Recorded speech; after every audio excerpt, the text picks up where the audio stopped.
I mean, obviously everyone knows the caliber of player PG is. So adding someone of that level makes you a better team.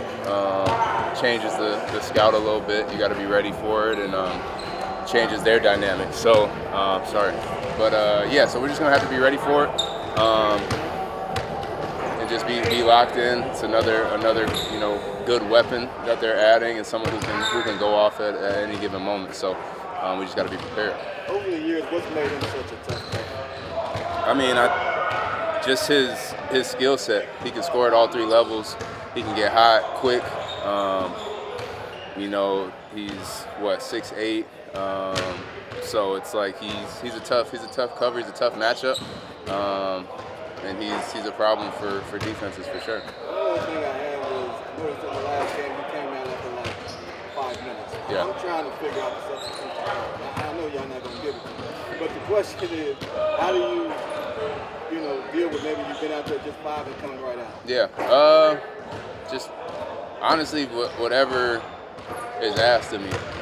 If I'm asked to play the whole quarter, I'm gonna give them my all the whole quarter. If I'm asked to play, 3-4 minutes, then I'm gonna give them my all 3-4 minutes and do what I'm supposed to do. I can't worry about rotations, things like that. I also think it's early, so we're still trying to figure it out. We're still integrating guys. We're still figuring out lineups and stuff like that. So it's gonna be fluid, especially early on. So for me and for us, it's not our job to really focus on that. It's our job that when we're out there, just to do what we're asked to do and produce. For you, just saying it's fluid, but what's the key balancing, creating for yourself, but then also others? Yeah, just trying to figure it out. Just trying to, kind of master that fine line, right? Of when to be aggressive for myself, when to, get others going, when to set up guys, when to push the pace, when to slow things down. It's all a game of chess at the end of the day, and so just naturally trying to maneuver that and figure it out. And that's another situation that's going to be fluid. It's going to be there's going to be better times. There's going to be times where you got to go back and look and see how I can be better managing the game. But I'm getting more comfortable with it day in and day out, and I expect that to continue to grow. You've been on a team that's been desperate for a win, coming into a team home arena that's pretty hot. So what is it like when you see Philly and they're basically in their situation, and then now they're basically, you guys are trying to keep your foot on the pedal like you weren't in the fourth quarter? Yeah, I mean they're a team that they haven't been at full strength all year. So you understand they're still trying to get acclimated to one another. PG obviously is new, so his first game back. They're trying to integrate him as well. And for us, we just have to approach it as another game that we're trying to improve. We're trying to get better. We're trying to handle our business. And, you go out and you want to be 1-0 on the day. We can't, worry about what their record is. We can't worry about what our record is. They're coming in trying to compete, trying to get a good win on the road. And for us, we're trying to defend home court. Not to let you guys off the hook, but when you're up 26 in the fourth quarter against a team that might be rebuilding, how hard is it to keep your foot on the gas and close it out? We had to kind of just, it's natural to let up a little bit, but that's where you got to, I think just grow, be a little bit more mature as a team and understand what we're working towards. And that game could have been lost just by kind of messing around with the game. So something that we can learn from and hopefully not let happen again. Is that a credit to their defense, basically, or just basically complacency, which you're not telling yourselves, we're up 26, let's try to go up 36, and we try to go up 46? just not taking your foot off the gas, understanding that they're not going to take their foot off the gas either. So just continuing to play, trying to put a full 48 together. We don't feel like we've done that yet to date, so we're still working and striving towards that, and still got room for improvement. Tyus, before last game, I asked Coach how he manages you guys kind of staying organized in the offense. Do you feel like you can kind of get away with being organized and be more freelance when you have scorers like KD, Book, and Hill? That's a good question. You might be able to get away with more of it than your typical team, just because they can probably bail you out of some tough situations just with how well they score the ball. But at the same time, the more organized kind of we are, the more we can put them in better positions, to give them space to just put the ball in the basket, the better. So to answer your question, you probably can get away with it a little bit more, but we don't also want to rely on that or put too much pressure on them to bail us out of tough situations. And being the point guard, what are your conversations like with Bud on kind of staying organized? Yeah, just getting on the same page, just trying to understand exactly where he's at, from an organization standpoint, what he's looking for, time and score, things of that nature. So just trying to be an extension of him on the court. And that's always going to be an open discussion, just trying to continue to understand where he's at mentally. Tyus, I know it's super early, but kind of chemistry-wise, vibe-wise, where do you feel like things are at right now with this group? Think good and continue to get better.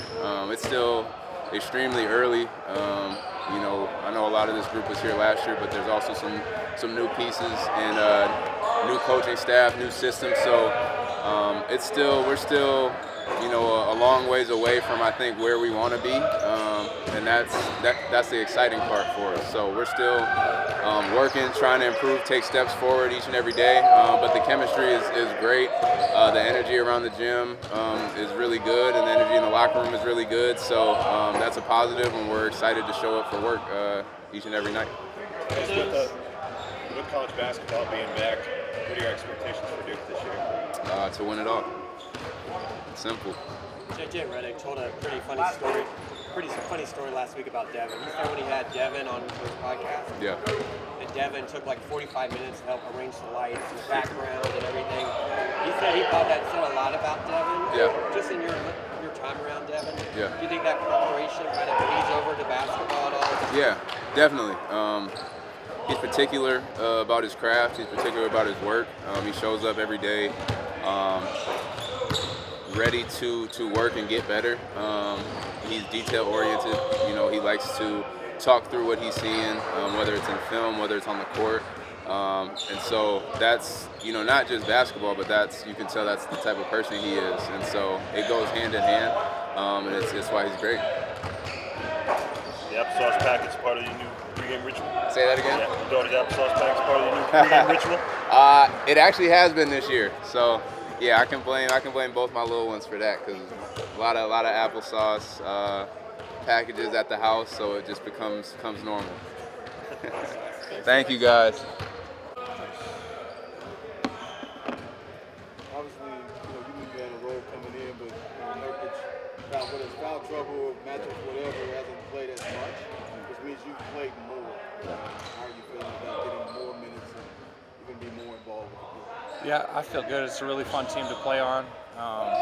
Like a lot of weapons out there, so just I've been excited to get out there and play with those guys.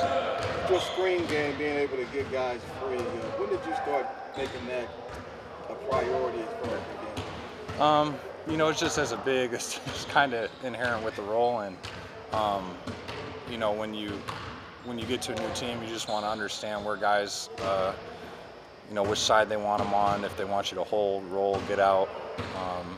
Just it's conversation, and I think it'll just get better for all our bigs, complementing the main guys. Is there any, as Devin or Kevin come to you and say, look, I want it this way, and then how quickly do you try to translate that For sure. on the floor? For sure.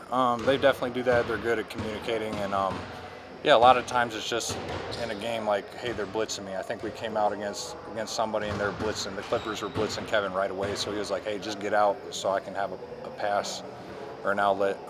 It's just conversation. But how do you, I guess what I'm getting around to is, there has to be like, people look at that part of the game and maybe overlook it, but how important that is to have that communication. So your screen can free somebody up for actually a game-winning shot or a big play. For sure. No, it's super important. and I think that it's an underrated part of the game. People aren't you aren't turning on SportsCenter to watch somebody set screens, but it's it's important, and I think we have guards that screen really well too. Like I played, Jamal Murray was one of the best screeners I played with. Book in transition has been setting a lot of screens that actually free him up ultimately. So screening's a big part of the game for sure. What made Jamal Murray so good? Illegal screens. We had a couple play calls. I just feel that they don't call too many moving or illegal screens on small guys. So he used to get away with some where I'm like, man, if I could do that. And he wanted to get Joker open too. So that was good. How much of an adjustment is it for you guys if Brad Beal can't go to? Well, he's been out for a game or two already in summer preseason. So we obviously want him out there, but guys have stepped up when he's been out, and obviously you guys have seen what Ryan can do. And Grayson played really well last game, so we got enough. Mason, your rebounding has always been a strength of yours. When do you feel like you made that a part of your identity, or when do you feel like you made the most growth with your rebounding? I just think, again, like with the position, like it's an expectation. You want to do it at a high level. To me, on this team especially, like, I want to give us not just the numbers, but more the consistency. I think sometimes, the stat can be misleading. I play with players that will sell out to go get a rebound, but then, they're out of position on the plays that matter most and blocking their guy out. So, to me, it's, just making sure we hold teams to one shot. And like tonight with a guy like Drummond, it may just be taking him out and then somebody else gets the number. But, rebounding is a big part of what we're going to do this year. Go back to the screen. It's easier to sell a blindside screen and foul, and for a charge call, a offensive foul, than it is as big men. Like smaller guys can sell it better. Right. Than big men can do when they get blindsided. Yeah, for sure. Yeah, they favor the smaller guy typically. When you're playing against a big guy like Drummond, ultimately it's just going up like this so he doesn't get to the glass, and then you have that kind of thing. Yeah, I mean, he's stronger than some of us going in there, so you just accept that. But then I think it puts the emphasis on getting position early, and I think they shared in the scout. He's averaging like 4, almost 5 offensive rebounds a game. So to me, it's as much positioning as it is strength. And if you can get to your spot early, you can keep guys from getting extra possessions. I've seen some really good quarters from you guys, Yeah. and then some not so great quarters. How far do you think you guys are from just kind of coming together and playing a complete game? Well, hopefully we're getting better all the way through and into the playoffs. So, we'll put games together for sure. But I think that we are making progress, and we'll be better going forward. Thanks, Thanks, guys. Appreciate it.